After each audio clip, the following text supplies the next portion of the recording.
चाहे सागर में धस जाए, गगन चूर हो जाए जमीन, चाहे सागर में धस जाए, तूफानों की गोद में चाहे सारा जग खो जाए, पाँव न रुकने पाए। ओ जिसका साथी है भगवान, उसको क्या रोकेगा आंधी और तूफान। जिसका साथी है भगवान।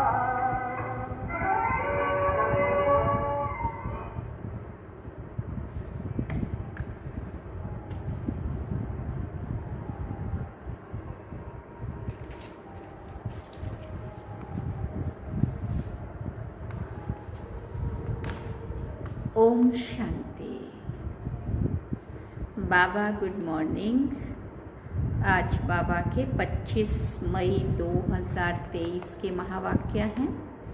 बाबा ने सार में कहा, मीठे बच्चे, देह सहित तुम्हारे पास जो कुछ भी है वो सब बलि चढ़ा दो, फिर ट्रस्टी बन संभालो तो ममत्व निकल जाएगा।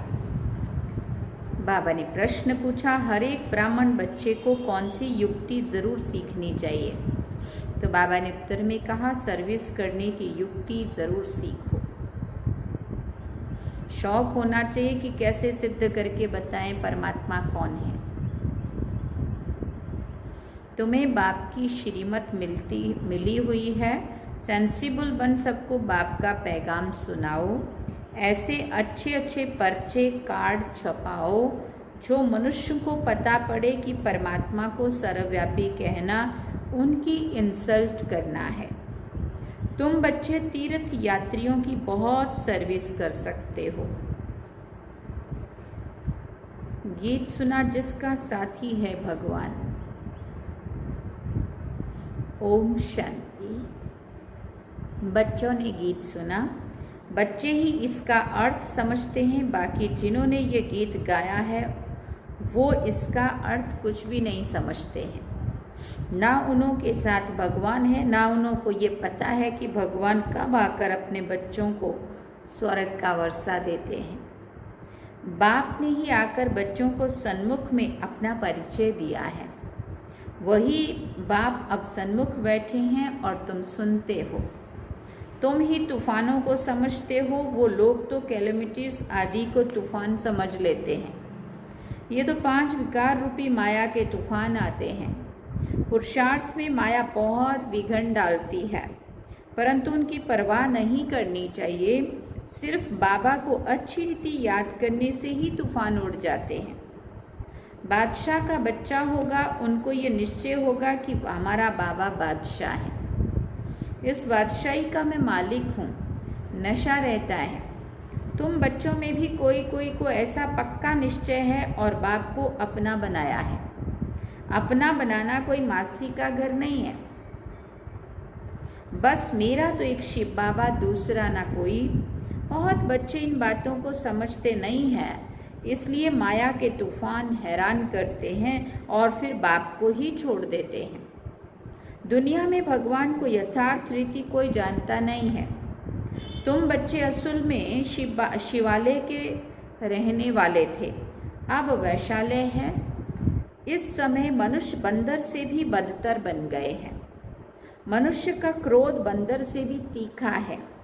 मनुष्य होते भी ऐसा काम करते हैं, इसलिए उनको बंदर से भी बदतर कहा जाता है। भारतवासियों का सबसे बड़ा दुश्मन कौन है जिसने उन्हों को बंदर से भी बदतर बना दिया है, ये कोई नहीं जानते हैं। बाप कहते, तुम दिल रूपी दर्पण में अपनी शक्ल देखो। तुम पहले क्या थे? अब बाप तुमको लायक बनाते हैं, परंतु जो श्रीमत पर नहीं चलते उनको माया नालायक बना देती है। बाप श्रीमत देते हैं, देह सहित जो कुछ भी तुम्हारे पास है सब बलि चढ़ो, फिर तुमको ट्रस्टी बना देंगे, फिर तुम्हारा ममत्व मिटा देंगे। तुम अबलाओं के लिए बहुत सहज है। राजस्थान की तरफ राजाओं को अपने बच्चे नहीं होते हैं तो गोद लेते हैं। गरीब का बालक अगर साहूकार की गोद में जाता है तो कितना खुश होता है। हम इतनी प्रॉपर्टी के मालिक हैं। बड़े आदमियों के बच्चों को भी बहुत नशा रहता है कि हम करोड़पति के बच्चे हैं। इस ज्ञान का तो उनको पता ही नहीं है। तुम जानते हो इस ज्ञान में कितना भारी नशा रहता है। इस ज्ञान में कितना भारी नशा रहता है। जितना जितना चिंतन मंथन में लाएंगे, वाणी व्यवहार कर्म में लाएंगे, उतना धारणा होती जाएगी, नशा चढ़ता जाएगा। श्रीमत पर चलने से श्रेष्ठ बनेंगे, नहीं चलने से नहीं बनेंगे। भगवान कहते हैं तुमको कोई किस्म की परवाह ही नहीं है। रात दिन तुमको नशा रहना चाहिए कि हमको बाबा 21 जन्मों के लिए स्वर्ग की राजाई का वर्षा देते हैं।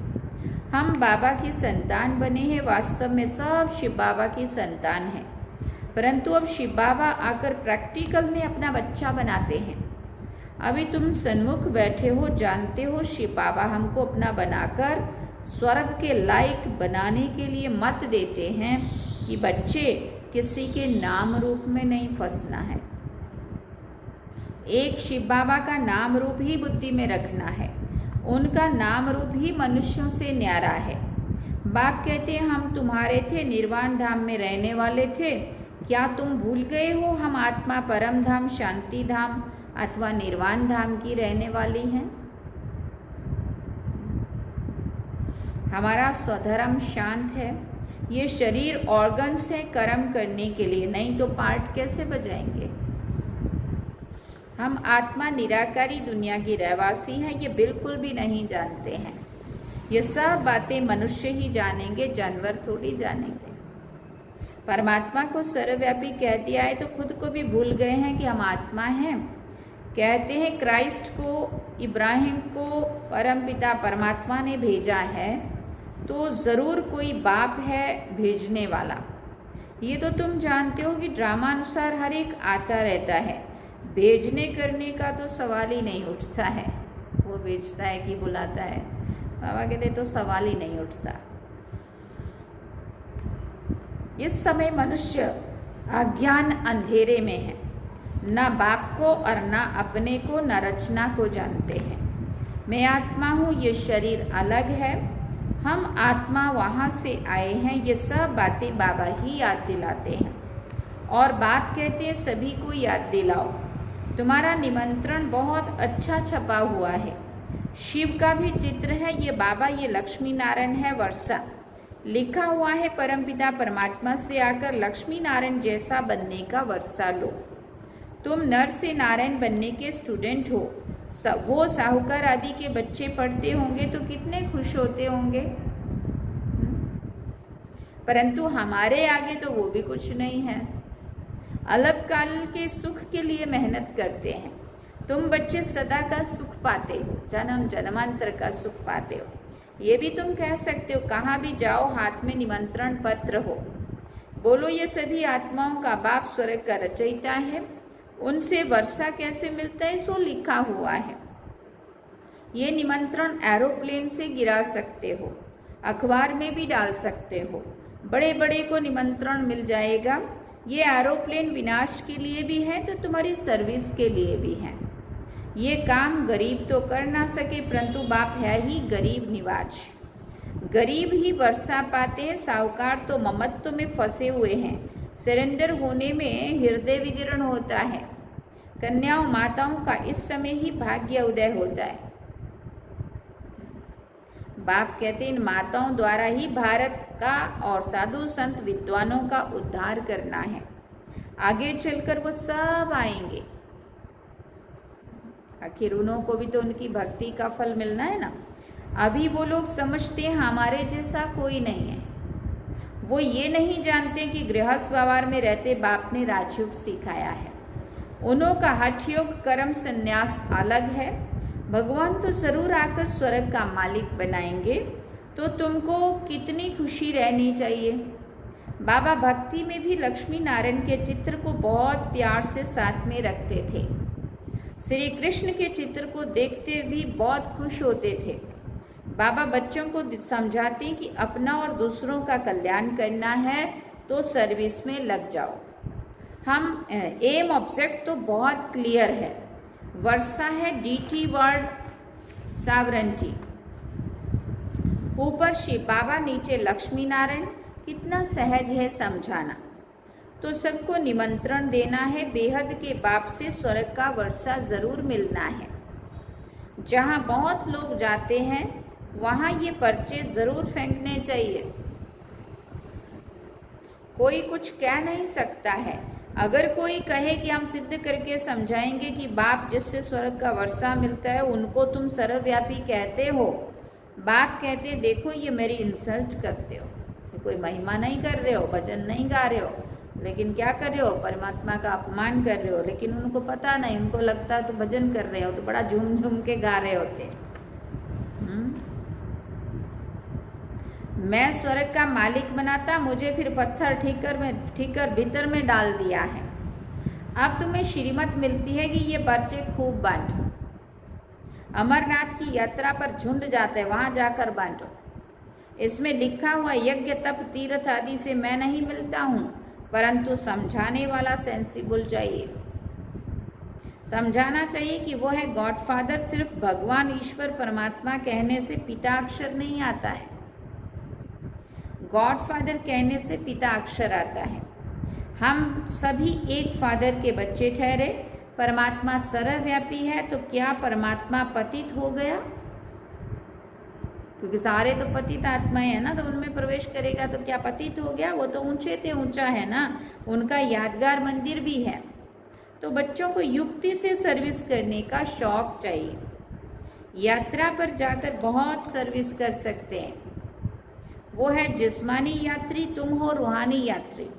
समझाना चाहिए तुम कहाँ जाते हो। शंकर पार्वती तो सूक्ष्म वतन में रहते हैं, यहाँ वो कहाँ से आए? ये सब है भक्ति मार्ग। तो ऐसे तुम बहुत सर्विस कर सकते हो। भक्त बेचारे बहुत धक्के खाते रहते हैं, ढूंढ रहे हैं भगवान को, प्राप्ति करना चाहते, परंतु जब तक समझ नहीं है तब तक प्राप्ति भी क्या हो सकती है। तो उनको उनके ऊपर तरस पड़ता है। उनको बोलो तुम अपने धर्म को भूले हुए हो। हिंदू धर्म किसने स्थापन किया? सर्विस तो बहुत है, बच्चों को खड़ा होना चाहिए। बाप आया है स्वर्ग का वर्षा देने, फिर भी माया नाक से पकड़कर एकदम मुंह फिरा देती है। इसलिए माया से बहुत खबरदार रहना है। अभी तुम बच्चे बाप दादा के सन्मुख बैठे हो, दुनिया को थोड़ी मालूम है कि बाप सन्मुख आए हैं। सब आत्माओं की ज्योति बुझी हुई है, एकदम बुझ नहीं जाती है, थोड़ी लाइट रहती है। फिर बाबा आकर ज्ञान का घृत डालते हैं। जब कोई मरता है तो दीवा जगाते हैं ना। यहाँ योग से आत्मा की ज्योति जगी हुई ज्योति जगाई जाती है। ज्ञान की धारणा करते रहते। भारत का प्राचीन राजयोग भी मशहूर है। वो निवृत्ति मार्ग वाले तो अनेक प्रकार के हठ योग सिखलाते हैं। फायदा तो कुछ भी नहीं है। जो भी फायदा होता है हठ योग का वो सिर्फ तन के लिए। नीचे गिरते जाते, सिवाय योगेश्वर के और कोई योग सिखा ना सके। योगेश्वर माना योग सिखलाने वाला ईश्वर, माना कौन? शिव बाबा। योग सिखलाने वाला है ईश्वर और वो है निराकार। बाबा कहते हैं बच्चे तुमको अब योग सिखला रहा हूँ। अब तुम्हारा 84 जन्मों का पाठ पूरा हुआ। कोई के 84 जन्म, कोई के 60, कोई के 1-2 जन्म भी होते हैं। तुम बच्चों को खूब सर्विस करनी है। भारत ही हेवन था, गॉड गॉडेज का राज्य था। ये बातें तुम्हारे सिवाय और कोई भी समझा ना सके। गाली भी तुमको ही खानी पड़ती है। बाबा गाली खाएंगे तो क्या बच्चे नहीं खाएंगे? सितम सहन करने पड़ेंगे। ये भी ड्रामा में नूंद है, फिर भी ऐसे ही होगा। अभी तुम बच्चों को पारस बुद्धि बनाता हूँ, ऐसे बाप को बहुत याद करना चाहिए जो विश्व का मालिक बनाते हैं। कहते हैं बच्चे जीते रहो। आशीर्वाद देते हैं, बच्चे जीते रहो, स्वर्ग का राज्य लो। ऐसे मीठे मीठे बाप को तुम याद नहीं कर सकते हो? पूछ रहे बाबा। कर सकते हैं बाबा। याद से ही विकर्म विनाश होंगे। रहा हुआ पापों का खाता भी यहाँ ही चुकतू करना है। अगर योग नहीं लगाएंगे तो सजा खानी पड़ेगी। उस समय बाबा साक्षात्कार भी कराते हैं, हम तुम्हारे बनकर फिर फारगती दे, तुम ट्रेटर बन गए। तुमने शुरुआत में साक्षात्कार भी किया है। अच्छा, मीठे मीठे सिकिल दे, सदा सलामत बच्चों को माता पिता का याद प्यार और गुड मॉर्निंग। बच्चों को समझना है। फिर बाबा को कुछ याद आया, बच्चों को समझना है। क्या समझना है? कि हम ये शरीर छोड़ स्वीट होम में जाएंगे। अब यहाँ रहने में जरा भी मजा नहीं है। कहीं से तन का रोग, कहीं से मन की टेंशन, चिंता, भय, और कहीं से धन की गरीबी, कहीं से लोगों के साथ कड़वे रिश्ते, नफरत वाले। तो न तन न मन न धन, कोई भी प्रकार का सुख तो है नहीं। लोग दौड़ रहे हैं, भाग रहे हैं पैसे के पीछे। उनको लगता है पैसे से ही सब कुछ होना है। सारे संस्कार भी खत्म और धारणाएं भी, जीवन का बाकी सब। बाबा कहते यहाँ रहने में भी कोई मज़ा नहीं। अब हम जाते हैं बाबा के पास। बाबा को ही याद करना है, वहाँ से फिर स्वर्ग धाम में जाएंगे। ये यात्रा बड़ी वंडरफुल है। इसमें माया बहुत विघ्न डालती है। अच्छा, मीठे मीठे सिकिल दे बच्चों प्रति माता पिता बाप दादा का याद प्यार और गुड मॉर्निंग। रूहानी बाप की रूहानी बच्चों को नमस्ते।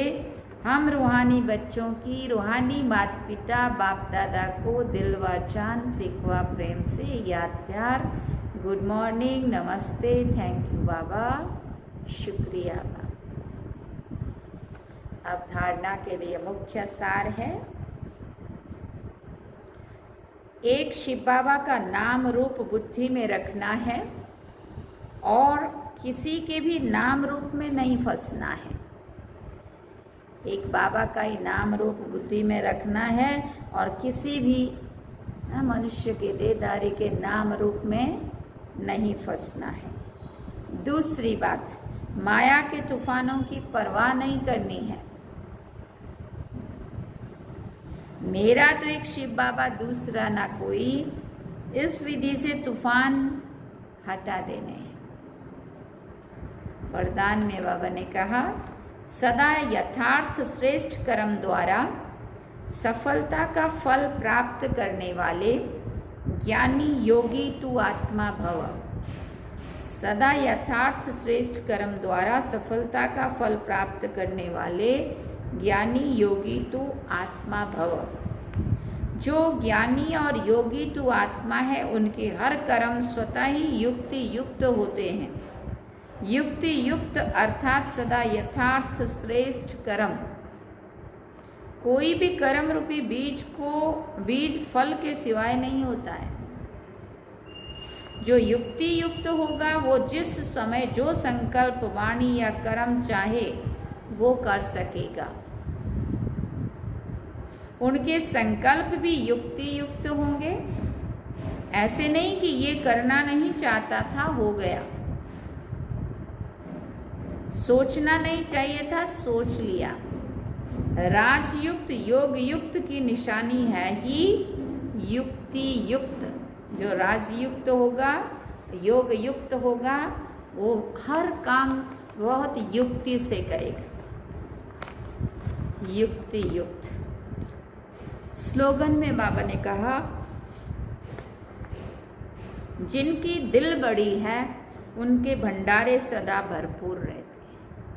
जिनकी दिल बड़ी है उनके भंडारे सदा भरपूर रहते हैं। लोग तो क्या करते हैं, कितना आया पहले ये देखते हैं और उसके बाद फिर खर्च करते हैं। और हम पहले ये समझते हैं कि किसके लिए क्या खर्च करना है आया नहीं देखते हैं, लेकिन फ़र्ज़ अपने सोचते हैं कि इनके प्रति बाबा की तरफ से हमें पालना करनी है। तो ये नहीं सोचना है कि मेरे पास नहीं है, मैं क्या करूं। तुम करो, जब करोगे तो करनी का फल ऑटोमेटिकली नहीं चाहते नहीं मांगते हुए भी मिलता है, अवश्य मिलता है। किया हुआ व्यर्थ नहीं जाता है, लेकिन दिल से किया हो बस। बाबा ने कहा जिनके दिल बड़े हैं उनके भंडारे सदा भरपूर है। यह हमारा खुद का अनुभव है कि जितना हम बड़ा दिल रख के सबकी पालना संभालना करते हैं, उतना ही बाबा उसको संभालता है और बाबा ही उसको चलाता करता है। ओम शांति। सार में बाबा ने कहा मीठे बच्चे, देह सहित तुम्हारे पास जो कुछ भी है वो सब बलि चढ़ा दो, फिर ट्रस्टी बनकर संभालो तो ममत्व निकल जाएगा। और गीत क्या सुना? जिसका साथी है भगवान। तो मैंने मेरा अगर मोबाइल नंबर हो आप लोगों के पास, जिसके भी पास, मेरा स्टेटस देख सकते हो। सदा के लिए एक ही स्टेटस फिक्स है, जिसका साथी है भगवान, उसका क्या बिगाड़ सकेगा इंसान, उसको क्या रोकेगा आंधी तूफान। मैंने आंधी तूफान नहीं लिखा, मैंने लिखा उसका क्या बिगाड़ सकेगा इंसान। चलिए बाबा की याद में ओम शांति।